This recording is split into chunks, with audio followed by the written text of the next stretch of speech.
Hello friends, இன்னைக்கு வந்து கேரளால ரொம்ப சிறப்பா கொண்டாடப்படுற மிக முக்கியமான ஒரு ஃபெஸ்டிவலான ஓணம் பத்தின சில சுவாரஸ்யமான விஷயங்கள பத்தி தான் நம்ம பார்க்க போறோம். ஃபர்ஸ்ட் வந்துட்டு ஓணம் ஃபெஸ்டிவல் ஏன் அங்க வந்து கேரளால செலிப்ரேட் பண்றாங்க அப்படின்ற ரீசன் என்னன்னா, ரொம்ப காலங்களுக்கு முன்னால வந்து மகாபலி அப்படின்ற ஒரு அசுரகுல அரசர் வந்து கேரளாவ ஆட்சி செஞ்சிருக்காரு. அவரு மக்கள வந்து ரொம்ப சிறப்பாவே பார்த்திருக்காரு. அவரோட ஆட்சி காலம் ரொம்ப சிறப்பாவே இருந்திருக்கு. அவரோட இறுதி காலகட்டத்துல விஷ்ணு பகவானோட அருளால அவருக்கு கிடைச்ச ஒரு வரம் தான், அவரு வருஷத்துக்கு ஒரு தடவ தான் ஆட்சி செஞ்ச கேரளாவையும், அவரோட மக்களையும் வந்து பார்த்துட்டு போலாம் அப்படின்றது. ஸோ அந்த மாதிரி அவர் அந்த மகாபலி மன்னர் வந்துட்டு கேரளாவுக்கு வருஷத்துக்கு ஒரு முறை வரப்போற அந்த நாள தான் ஓணமா கேரள மக்கள் வந்து இத்தனை ஆண்டு காலமா செலிப்ரேட் பண்ணிட்டு வர்றாங்க.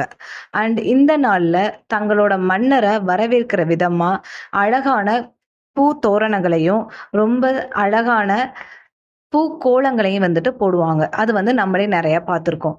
அண்ட் அது போக விருந்தோம்பல் அப்படின்றது இந்தியாவோட எல்லா மூல முடுக்குலயும் இருக்க ஒரு மிக சிறப்பான ஒரு விஷயம்.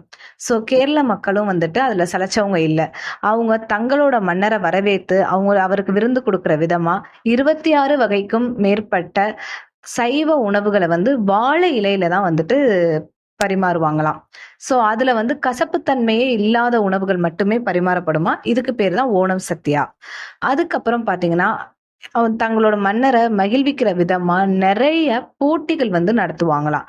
படகு போட்டி, அது போக மத்த இன்னும் சில ட்ரெடிஷனல் கேம்ஸான கயிறு இழுக்கிறது, கேரளாவோட அ பாரம்பரிய நடனமான கதகளி, இந்த மாரி நெறைய விஷயங்கள செஞ்சு அவங்க ரொம்ப சிறப்பா வந்து இந்த ஓணம் பண்டிகையை கொண்டாடுவாங்களாம்.